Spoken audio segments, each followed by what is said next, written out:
Hola a todos, bonita noche, ¿qué tal? Saludos a todos los que me vean hoy, mañana, cuando tengan tiempo, no hay problema, bienvenidos. Y a los que no me vean también, ¿verdad? Hay que mandar saludos al mundo. Hoy vamos a hablar de asesinos en masa.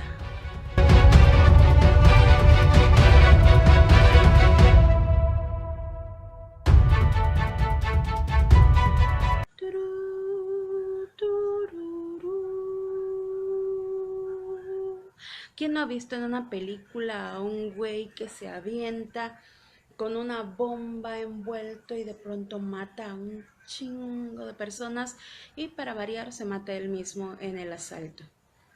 Todos hemos escuchado de eso, todos hemos visto películas, todos hemos tristemente leído algunas noticias raras. Entonces hablemos por el momento de cómo se definen y clasifican los asesinos en masa. Dentro de la clasificación de los asesinos múltiples están los asesinos en masa.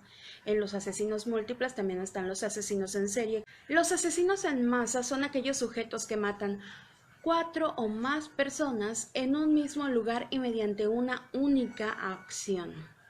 Un ejemplo claro de este tipo de asesinos son las matanzas que habitualmente ocurren en las universidades o preparatorias de Estados Unidos. De acuerdo a las estadísticas, se produce anualmente una media de 4 casos de asesinato en masa solo en ese país. Terrible la estadística. Ahora, este tipo de asesinos se caracterizan por ser mayoritariamente varones. Hay pocas mujeres que sean asesinas en masa. Yo me imagino que por ahí habrá una, pero ahorita no tengo registro de. Son personas socialmente solitarias, tienen problemas psiquiátricos o trastornos mentales graves y sobre todo hay un detonante. Ahora, para los asesinos en masa también hay un detonante, pero ellos son capaces de encauzarlo. O sea, sienten ese detonante, de pronto esas ansias de hacer algo, acabar con una vida o lo que sea. Si son psicópatas, por ejemplo, lo hacen solamente por conseguir algo, un triunfo, un logro. Entonces logran encauzarlo de alguna otra manera, pero los asesinos en masa de pronto sienten ese clic, ese hay que hacer algo y van y se echan a medio mundo. A su vez hay diversas clasificaciones para este tipo específico de asesinos. Hay, por ejemplo, dos clasificaciones, las de Rappaport, que dice que los asesinos son pseudocomandos, set and run, asesinos set and run o aniquiladores de familia. Esto es, los pseudocomandos son jóvenes obsesionados con las armas de fuego que después de haber hecho su graciosada se suicidan. Los asesinos set and run usan fuego, bombas o veneno y tienen estudiada la huida, así como van a huir del lugar de los hechos. Y los aniquiladores de familia son varones normalmente con problemas de adicción al alcohol que de pronto les entra el diablo o no sé qué y matan absolutamente a todos los miembros de su familia o al menos a todos los que se hallen en esa casa o en ese lugar específico. Hay unos que sienten el detonante, por ejemplo, en las fiestas familiares, cuando ven a todos reunidos y ahí ya valió queso la familia. La clasificación de Holmes y Holmes, porque los dos se apellidan Holmes, es que pueden ser discípulos o empleados disgustados. Los discípulos son miembros de un culto que pactan un suicidio colectivo. Este también es un asesinato en masa y se le llama programador al líder de la secta que lo propone. Y también el empleado disgustado es una persona que planea el hecho delictivo tras ser despedido de su puesto de trabajo, por ejemplo, o igual un alumno que es expulsado de su escuela. De hecho, yo pensé muchas veces que ahí en humanidades, en donde yo estudiaba, solo hay dos salidas. Entonces te pones en el edificio B con unas eh, armas de largo alcance y vas echándote a todos los que hay alrededor. No me tomen la palabra, nadie, es mi idea.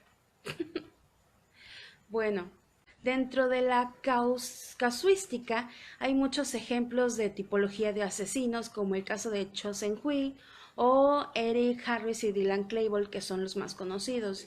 Ya hablaremos de ellos, de hecho vamos a hablar de los casos de asesinatos en masa más impactantes. Entonces tenemos el caso de la masacre en la escuela secundaria Chardon de Estados Unidos. Para variar, van a escuchar muchas veces Estados Unidos en esta lista porque no lo sé. Yo supongo que porque tienen un nulo control de armas, cosa que critico mucho, que vayas a un 7-Eleven en la esquina de tu casa y puedas comprar armas o cartuchos, es una barbaridad, pero bueno. Esta masacre de la escuela secundaria Chardon ocurrió el 27 de febrero de 2012. Un chico de 17 años, quien la policía identificó como Thomas T.J. Lane, inició un tiroteo aproximadamente a las 7:30 de la mañana en la escuela Chardon. Según informaron algunos testigos y un video de vigilancia, mientras los jóvenes desayunaban en la cafetería, un niño se puso de pie y empezó a disparar sin decir nada contra los estudiantes, obviamente sembrando el caos. En la cafetería disparó e hirió a 4 estudiantes, 3 de ellos varones que recibieron disparos por detrás de la cabeza. También atacó a un joven que esperaba el autobús. El sospechoso utilizó una pistola Roger calibre 22 que le robó a su tío. Ven, todos tienen armas en Estados Unidos y ese es el problema. Aunque un vecino dijo a la policía que el arma pertenecía a su abuelo. Sale a razón de lo mismo. Lane disparó al menos 10 veces y dijo haber tomado un cuchillo de cocina de la cafetería. Nadie murió en el acto. Sin embargo, 3 de los 6 heridos murieron en sus respectivos hospitales, producto de las heridas causadas por... Y empezamos mal, empezamos con un ataque a una secundaria. Así de loco está el mundo. Tenemos el atentado de Brindisi de 2012 en Italia, el 19 de mayo del 2012 justamente, en Brindisi.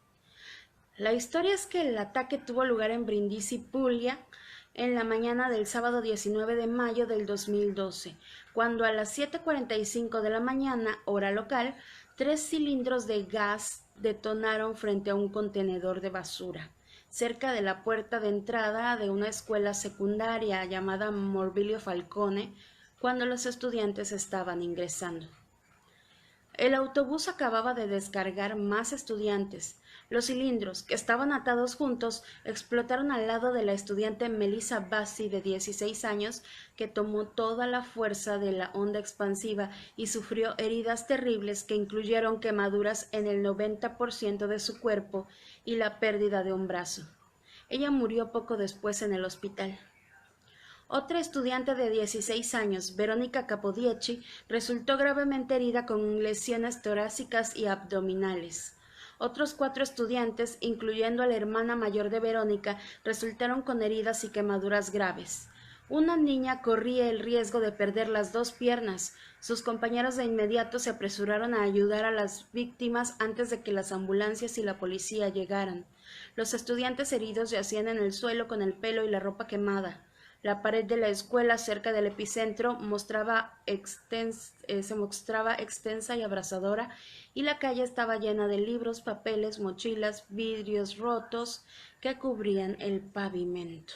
El siguiente asesinato en masa más impactante es la masacre de la escuela pública municipal Tasso da Silveira en Brasil el 7 de abril del 2011. Wellington Meneses de Oliveira, de 23 años y exalumno del colegio Tasso da Silveira, entró en el centro educativo afirmando que era un conferencista que iba a participar en un seminario y que estaba previsto a impartirse en ese centro. Llegó bien vestido y llevaba una mochila. Conversó con varios profesores, muchos de ellos conocidos pues le impartieron clase. En ese día, Wellington Meneses de Oliveira, siendo las 8:30 de la mañana, fue a un salón de octavo grado donde estaban impartiendo la primera hora de clase de portugués, que estaba en el primer piso, y armado con revólveres de calibre 32 y otro de calibre 38, empezó a disparar.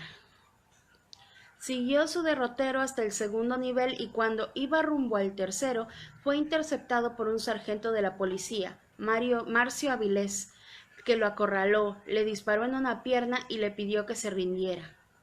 Entonces Meneses tomó una de sus armas y se dio un tiro en la cabeza y murió.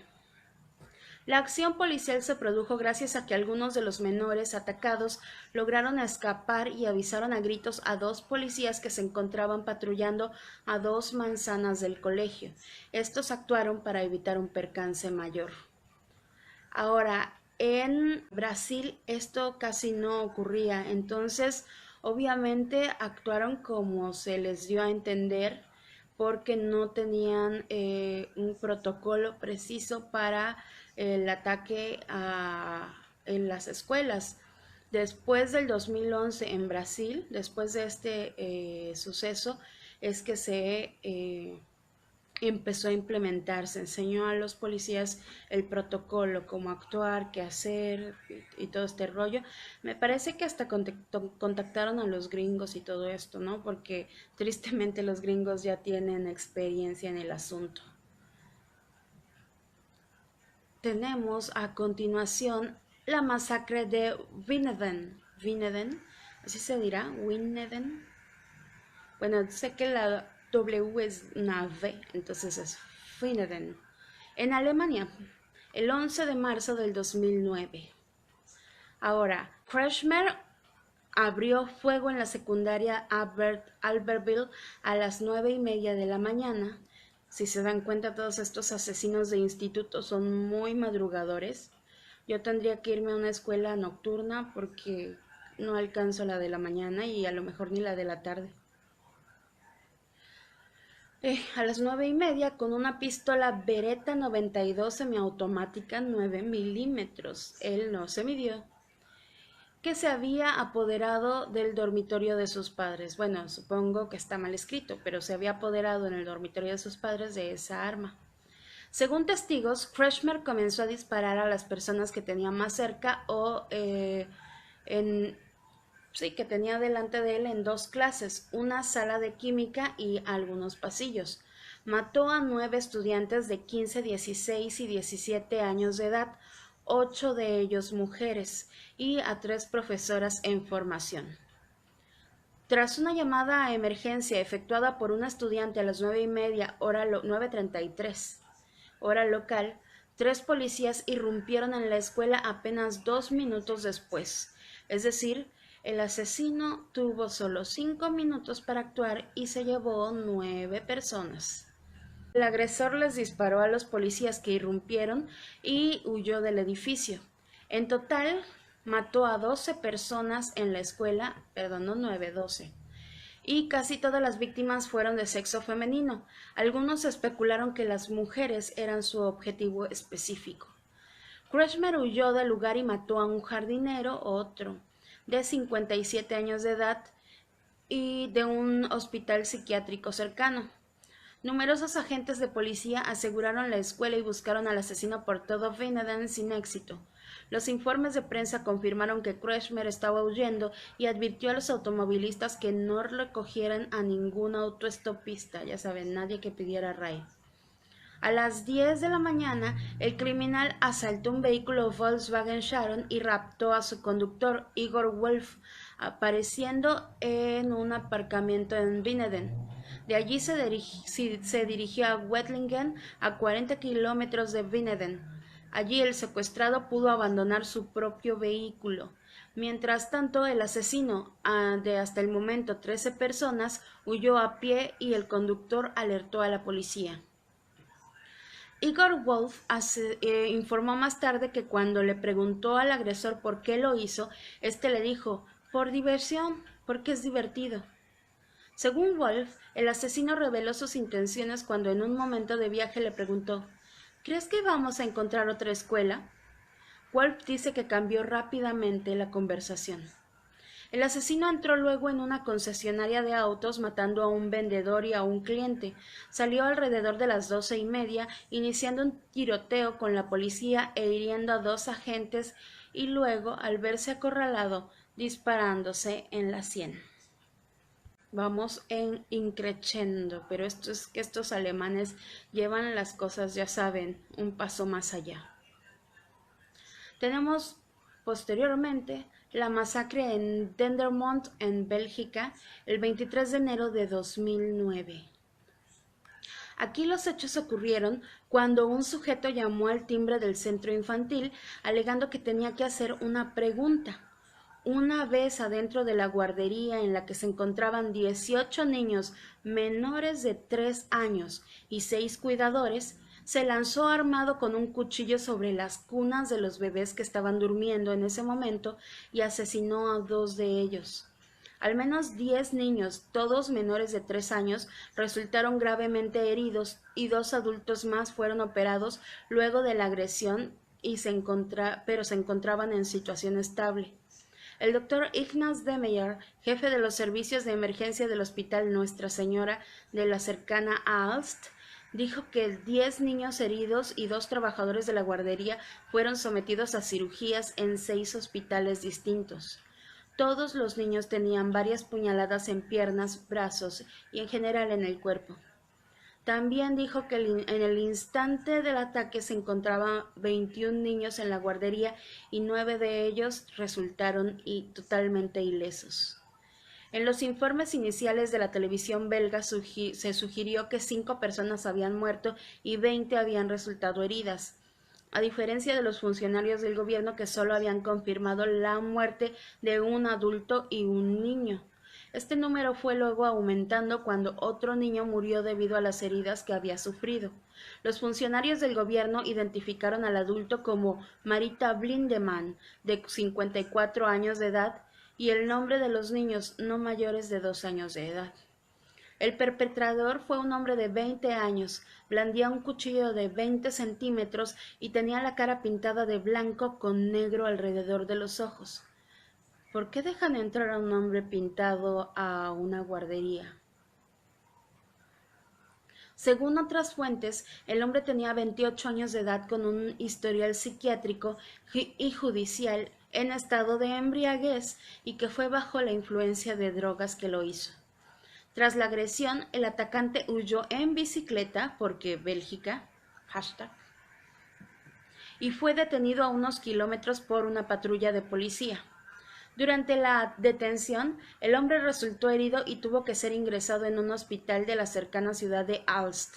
No obstante, la policía pudo comenzar después el interrogatorio con objeto de averiguar los motivos de su actuación, aunque fuentes cercanas a la investigación confirmaron que el tipo se estaba riendo de los agentes ante cada pregunta.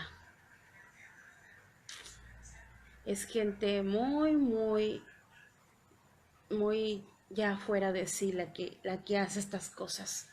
Yo me imagino que el protocolo al revés debería ser, o bueno, quizás quieren sacarle la sopa en caliente a la gente, ¿no? Pero me imagino que el protocolo debería ser enfriarlo, calmarlo, echarle agua o no sé qué para que se le baje la euforia y ya luego hacer las preguntas.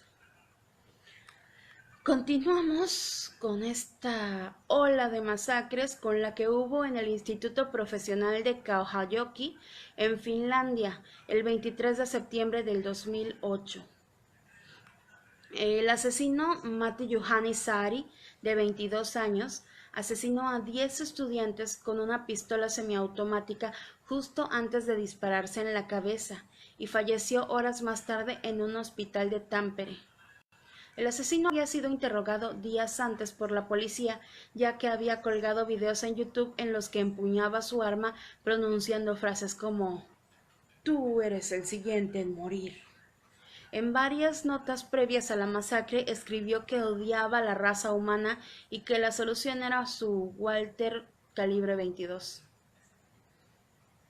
Y cuando te dicen eso y no actúas quitándole las armas a los sospechosos, luego lo que pasa son 10 muertes. No sé, se me hace un asunto complejo también porque hay auténticos fanáticos de las armas que en realidad son pacifistas, aunque les suene extraño. Entonces no tengo idea pues de qué se tendría que hacer en estos casos. Tenemos la masacre de Merkaz Harab en Israel, el 6 de marzo del 2008. Aquí Alaa Abu Dain, un árabe de 26 años y originario del barrio de Jabal Mukaber de Jerusalén, entró al colegio religioso de Merkaz Harab con una ametralladora AK-47. O sea, entró, no mames, con un cuerno de chivo, ese ya iba por todas. Y disparó alrededor de 500 a 600 proyectiles. Aproximadamente 20 minutos después de haber comenzado el tiroteo, el atacante fue abatido por otro estudiante de tiempo parcial llamado Yitzhak Dan, que se encontraba armado en el lugar. Minutos después, el capitán Yitzhak Shapira, oficial de las fuerzas de seguridad israelíes que vivía al lado del edificio, confirmó la muerte del atacante después de llegar al lugar alertado por los disparos. O sea, vives al lado del edificio y 20 minutos después llegas al lugar. O sea, alguien se tira un pedo aquí al lado y yo lo escucho.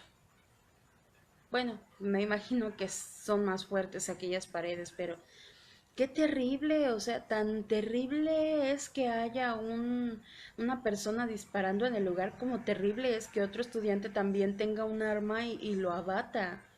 O sea, no sé a qué estamos llegando, amigos. ¿A dónde vamos a parar? Con esta extraña y absurda actitud. Tenemos ahora uno muy conocido, la masacre del Virginia Tech en Estados Unidos, el 16 de abril del 2007. Ahora, la mañana del 16 de abril de 2007, justamente, a las 7:15, Seung Hui discutió con su novia por una supuesta infidelidad. Seung Hui era un estudiante de intercambio. Emily estaba harta y deseaba terminar la relación y el chico no accedía. Decía cosas como si no eres mía, no serás de nadie y chalala. La pelea creció de intensidad hasta el punto que el estudiante Ryan Clark trató de intervenir para mediar porque la situación se estaba tornando violenta. Furioso, Shen Hui sacó su pistola y le disparó a Emily matándola en el acto. Poco después hizo lo mismo con Ryan Clark, que murió de un disparo en el cuello. Dejó los cadáveres en su habitación y salió del lugar. El crimen ocurrió en los dormitorios de la residencia West Ambler Johnston Hall, donde habitaban más de 800 alumnos. A las 7:19 de la mañana, una llamada al 911 informó sobre los disparos escuchados. Entonces se dirigió a la oficina postal. Se envió por correo un paquete para la televisora NBC, el cual contenía imágenes de él empuñando armas y un video donde decía que iba a vengarse de los niños ricos que iban en esa escuelita, ¿no? Seng Hui regresó luego al Virginia Tech alrededor de las 9:05, se vistió con ropa militar, cargó sus 2 pistolas, municiones, su cuchillo de ataque y salió a desquitarse del mundo. Se metió a uno de los salones de clases del edificio de la carrera de ingeniería, ubicado a unos 600 metros del complejo de habitaciones, y comenzó a disparar contra los alumnos. Disparó más de 170 balazos en 9 minutos. En un video grabado por un estudiante se escuchan 27 tiros en apenas un minuto. Para escapar del atacante, algunos estudiantes optaron por tirarse de las ventanas de los edificios. Ahora 61 personas recibieron disparos, 32 murieron en el acto, las otras quedaron gravemente heridas y a las 9:26 varios correos electrónicos salieron informando del tiroteo. Cho Seung-hui se suicidó con un disparo en la cabeza en medio del aula, rodeado por los cadáveres de sus víctimas en medio de charco de sangre, gritos y llantos y dolor. Gente, loca. Ahora sí les digo que Estados Unidos va a sonar mucho en este conteo de las masacres más impactantes porque tristemente la mayoría han ocurrido ahí, o al menos como somos sus vecinos del sur, nos ha llegado más la información de esos lugares. Masacre en la escuela primaria Sandy Hook, 14 de diciembre del 2012, otra vez en Estados Unidos. Lance ejecutó el atentado con 3 armas: una pistola Sig Sauer 9 milímetros, otra Glock 10 milímetros, un rifle Bushmaster calibre 223 y aparte llevaba numerosos cargadores para cientos y cientos de balas. Ahora una Glock me parece que es la que usan en el día a día los policías de aquí, imagínense. El ataque fue vertiginoso. Irrumpió en la escuela a las 9:40 de la mañana por una ventana que rompió y abrió fuego. Comenzó así una de las mayores masacres escolares en la historia de Estados Unidos. Primero mató a su madre. El cadáver de Nancy Lanza fue hallado poco después en su casa de la calle Yogananda en Newtown. Nadie sabe por qué Adam Lanza, de 20 años de edad, mató a su madre y por qué llevó sus armas hasta la escuela y asesinó a 20 niños y 6 adultos. Un día agradable, comentó un maestro que estuvo presente en la masacre.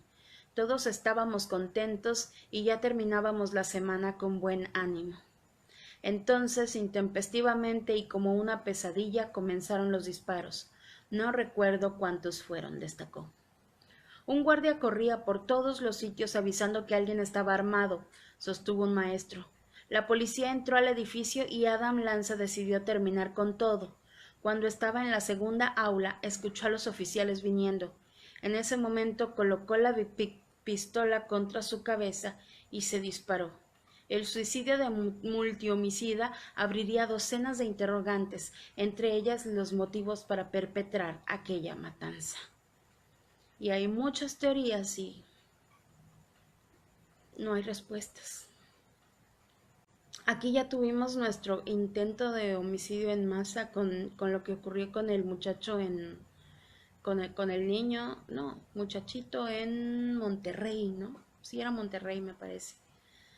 Tremendo lo que pasó allá. Aunque no fueron tantos muertos y así tan espectacular, pero estuvo muy feo el asunto. La siguiente es, yo creo que el más conocido en Occidente. La masacre de la escuela secundaria Columbine el 20 de abril de 1999. A las 11:10 del martes 20 de abril de 1999, Harris y Klebold llegaron por separado a Columbine High School. Entraron allí armados con 2 escopetas, una de ellas recortada, una carabina Hi-Point 995 semiautomática de calibre 9 milímetros, una pistola Tec 9 semiautomática de calibre 9 milímetros, varios dispositivos explosivos caseros y una bomba compuesta por un tanque de propano de 9 kilos. Afuera de la escuela, Eric vio a un ex amigo, Brooks Brown, con el que se había peleado hace tiempo, y le dijo: «Las cosas se van a poner muy feas adentro. Tú me caes bien. Vete y no regreses». Muchos alumnos los vieron, colocaron los explosivos y esperaron a que comenzaran a detonar. Pero no lo hicieron. 2 bombas fallaron y una de ellas explotó rato después de lo programado. La matanza comenzó en la cafetería. Hicieron numerosos disparos hiriendo y matando alumnos y maestros y el pánico se generalizó.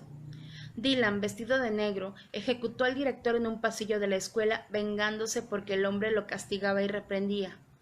«Nunca he visto un día más justo», exclamó antes de dispararle en la espalda. La policía fue alertada y el campus comenzó a llenarse de patrullas y ambulancias. Mientras tanto, Eric y Dylan se dirigieron entonces a la biblioteca, donde comenzaron a lanzar ráfagas. Muchos alumnos salieron de allí en estampida. Varios murieron. Tras un buen rato de disparar sobre compañeros y catedráticos, ambos se despidieron. Coincidieron en afirmar que lo habían disfrutado mucho y después de darse la mano y un abrazo, se suicidaron y sus cadáveres quedaron tendidos en el piso de la biblioteca. En realidad uno le disparó al otro y luego se suicidó. Tenemos ahora la masacre de Dunblane en the United Kingdom, el Reino Unido, el 13 de marzo de 1996. Aquí la masacre ocurre en la ciudad tranquila, provincia de Dunblane, Escocia. Ese día, Thomas Hamilton ingresó a la escuela primaria con 2 pistolas de 9 milímetros y 2 Magnum calibre 357, matando a 16 chicos y un profesor, y dejando heridas a varias personas. Thomas Hamilton estaba desempleado, pero tenía un club juvenil, por lo que era una figura conocida en la ciudad. Era un señor, pelón, bonachón, y bueno, en la biografía de Andy Murray, Coming of Age, o sea, volviéndose viejo, el británico cuenta la vivencia de la masacre de la ciudad donde Andy y Jamie crecieron. Su madre vive y trabaja y sus abuelos tienen la juguetería y tienda de ropa infantil. Cuando Andy tenía 8 años, en la escuela primaria donde asistían los hermanos Murray, fue testigo del hecho más aberrante en la historia del Reino Unido: ataques a niños, la masacre de Dunblane. Judy Murray, madre del actual tenista, cuenta que varias veces lo había alcanzado un auto a la estación de tren, ya que no tenía transporte propio, confesando a Andy lo mucho que le costó tomar dimensión de que un asesino en serie, un asesino en masa, había compartido con él y su hermano el auto. Tras ingresar a la escuela primaria, Hamilton se dirigió al gimnasio donde estaba la clase de primer grado, todos niños de 5 y 6 años, asesinando e hiriendo a todos los presentes menos a una persona, la profesora Gwen Mayor, que murió intentando proteger a los alumnos. De los 16 asesinatos de niños, 15 chicos murieron en esa clase y, no conforme, se dirigió a otra clase. Afortunadamente, el docente a cargo, sospechando lo que ocurría, porque lo escuchó, me imagino, hizo esconder a los alumnos, y luego de disparar y herir a varias personas más, Hamilton, satisfecho con su logro, volvió al gimnasio y se disparó en la boca, matándose. 11 niños más y 3 adultos fueron hospitalizados, muriendo una de las menores camino al hospital. Para Andy, este tenista del que les hablo, este hecho no es parte de su infancia, es como un apéndice que le anexaron, y en parte por su temprana edad no llegó a afectarle como lo hubiera hecho de haber sido más grande. Lo único que recuerda es haber cantado canciones hasta la tarde luego de un almuerzo en clase ese día. Cosas que pasan. También puede ser su mecanismo de defensa. Todos tenemos un mecanismo de defensa y de afrontación. Entonces, su mecanismo de defensa, su mecanismo de afrontación no se despierta, no puede afrontar el hecho, y entra en juego el mecanismo de defensa, que es olvidar. O sea, no recuerdo lo malo, solo recuerdo algunas partes muy como diarias, ¿no? Como que ocurrían seguido. Está la masacre de la Escuela Politécnica de Montreal el 6 de diciembre de 1989. Voy a decir algo tonto, pero el atacante se me hace muy parecido a Wherever Tomorrow. Pero bueno, este muchacho comenzó su ataque entrando en uno de los salones de clase de la universidad, donde separó a los estudiantes entre hombres y mujeres. Después de clamar que estaba luchando contra el feminismo, le disparó a las 9 mujeres del aula, matando a 6 de ellas. Después anduvo por los pasillos, la cafetería y otro salón, seleccionando especialmente a las mujeres para dispararles. Mató a 14 mujeres, hirió a 4 hombres y a 10 mujeres en 20 minutos de disparos, antes de apuntarse a sí mismo en la sien y disparar. Como que, ok, el anterior se lo metió en la boca, ¿no? Pero la mayoría se dispara aquí. No sé si sea algo que haya popularizado alguna matanza anterior, o alguna historia, o sea lo primero que piensas, dispararte aquí, no lo sé.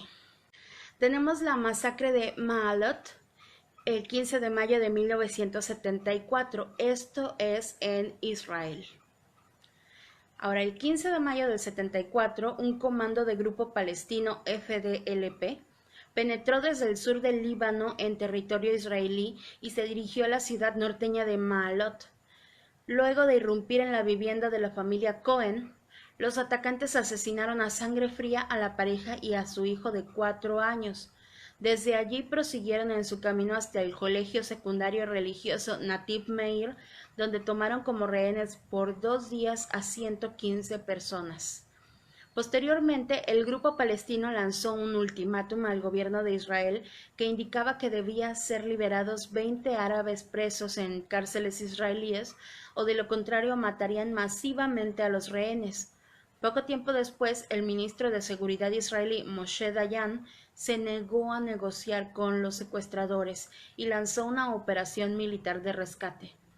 Durante dicha operación, el grupo de comando israelí logró matar a todos los atacantes del FDLP, pero antes de morir habían alcanzado a matar 22 niños, 3 adultos, un soldado y habían herido a 68 civiles más.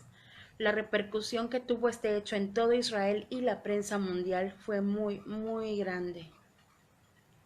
Y en Estados Unidos sobre todo, ¿no? Porque ellos son los primeros en que si pasa algo en Medio Oriente, se molestan, ¿no? Pero no ven ¿cómo es? Ven la viga ven la paja en el ojo ajeno y no ven la viga en el propio. Y hablando de Estados Unidos, tenemos la masacre en la Universidad de Texas en Austin, el 1 de agosto del 66. Ahora, antes de dirigirse a la torre de la universidad, verán, hay una torre grandota que tiene un reloj y está en el centro de la universidad en una especie de parquecito.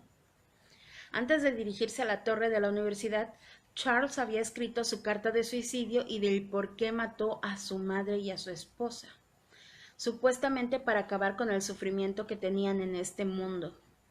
Whitman condujo su camioneta al elevador de la torre y caminó hacia Edna Townsley, de 51 años, que trabajaba en un escritorio. Whitman la golpeó en el cráneo con la culata del rifle, pero no la mató. Tomó sus armas y siguió su camino. La dejó ahí tirada. Pocos minutos después, una familia salía del elevador para subir por unas escaleras hacia la cima de la torre, cuando Whitman apareció y soltó 3 tiros. Mató a Mark Gabor, de 15 años, y a su tía Margaret Lampu, de 45, e hirió a los demás. Mientras el elevador iniciaba su ascenso hasta el piso 27 de la torre, Whitman descubrió que no podía dar marcha atrás. Se sintió el dueño del mundo, respiró hondo, observando al universo a sus pies y a los humanos como pequeñas hormigas que estaban en esa ciudad triste y agresiva. Este comentario no es gratuito, estaba en una de sus cartas. A las 11:45 se parapetó en la terraza donde podía disparar a sus anchas. Cortó cartucho en su rifle Remington y bueno, no lo pensó más. El primer disparo atravesó la pierna de un ciclista que estaba hasta allá abajo. El impacto de bala inicial fue suficiente para que la adrenalina fluyera y la víctima era Alec Hernández, de 17 años, quien entregaba periódicos en el campus, ni siquiera era un pobre estudiante. Después comenzó a disparar a todo aquel que creyó digno de sus balas. La primera llamada a la policía fue a las 11:52. En poco tiempo, todos los policías disponibles en Austin estaban en la escena. Uno de ellos, Billy Speed, de 22 años, se escondía detrás de una balaustrada cuando un disparo de Whitman lo alcanzó y lo mató. Los puntos en la hierba caían como patitos mecánicos en un parque de diversiones para él. Como a 100 metros de la escena, un electricista se bajó de su camioneta para ver lo que pasaba cuando recibió un impacto de bala en el mentón que lo mató en poco tiempo. Por chismoso, pobrecillo. Una de las tácticas usadas por Whitman para matar gente fue la de usar a los heridos como anzuelo. Cuando alguien trataba de ayudar a una víctima, Whitman le disparaba. Así le sucedió a Paul Sontag, de 18 años, que corrió para ayudar a su novia, Claudia Ruth, quien había recibido un disparo mientras compraba algo. Cuando se acercó a ella fue aniquilado y ambos murieron antes de que alguien más pudiera ayudarlos. Harry Walchuk, de 38 años, estaba a algunos centenares de metros hojeando unas revistas, muy lejos, cuando una bala le atravesó la garganta matándolo. Whitman miraba hacia todos lados disparando en todas direcciones, lo que hizo que la policía en un principio pensara que se trataba de una pandilla disparando desde la torre. La mayoría de las muertes ocurrieron en los primeros 20 minutos de la masacre. La puntería de Whitman era mortalmente precisa, atinándole a la mayoría de las víctimas en órganos vitales, principalmente alrededor del corazón. Los marines le habían dado buen entrenamiento. La policía abordó un helicóptero para intentar darle un tiro a Whitman, pero 30 minutos después desistió a causa del viento y por temor a que el asesino le disparara a la hélice. La policía se dirigió al edificio. 3 oficiales entraron a la torre donde se encontraron con Alan Crump, antiguo miembro de la Fuerza Aérea, que pasaba por ahí y había decidido por sí mismo detener todo eso. Todos subieron las escaleras. Alrededor de la 1:20 de la tarde, 2 oficiales, Ramiro Martínez y Houston McCoy, junto con Alan Crump, alcanzaron la cima de la torre para enfrentarse a Whitman. Explicaron que él intentó dispararles, pero ellos se anticiparon, aunque realmente no hubo evidencia de esto. Whitman recibió por lo menos 6 balas de la pistola de Martínez, quien le vació el arma. Pero Whitman se seguía moviendo y no soltaba su rifle. Le dieron 2 tiros de escopeta en el cuerpo a bocajarro, pero seguía vivo. Finalmente Martínez le dio un escopetazo en la cabeza, acabándolo. En total sumaron 15 las víctimas más uno de los heridos que murió después. Entre los caídos estaban 2 mujeres embarazadas, una de ellas con 8 meses de gestación que recibió un tiro en el estómago matando al bebé, lo que elevaría la cifra a 17. Digo, cosas como estas es triste, pero casi a diario pasan en el mundo. Esta gente ya no se tiente el corazón, ya como les digo, están muy fuera de la realidad, no sé si muy enfermos o cómo llamarle, pero pues es una señal de advertencia para... hay muchas señales de advertencia para la gente que está cerca de ellos. Había un comercial muy bueno, no sé si ustedes lo recuerden, en donde se veía una historia como de amor en la escuela y todo el rollo, y por atrás se estaba viendo siempre un muchacho vestido de negro, viendo armas en la computadora y puras cosas negativas, ¿no? Pero uno se fijaba siempre en la historia que te ponían delante y te decían todas las señales estuvieron ahí, porque luego te decían que luego te aparecía la escena donde ese muchacho entraba y disparaba contra todos. Te decían todas las señales estuvieron ahí, vuelve a ver el video y checa qué es lo que estaba haciendo todo el tiempo ese muchacho, ¿no? Y ya lo veías ya con la perspectiva de lo que iba a hacer y te dabas cuenta. Es eso, no observamos, no vemos qué está pasando, no podemos ayudar a la gente porque vamos como con anteojeras de caballo, viendo solo hacia el frente, solo preocupados por nosotros.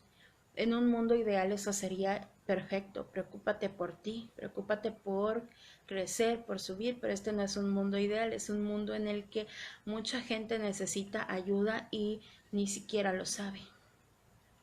Y bueno, siendo las 12:30, muchachos bellos, me despido. Bye bye, gente bonita.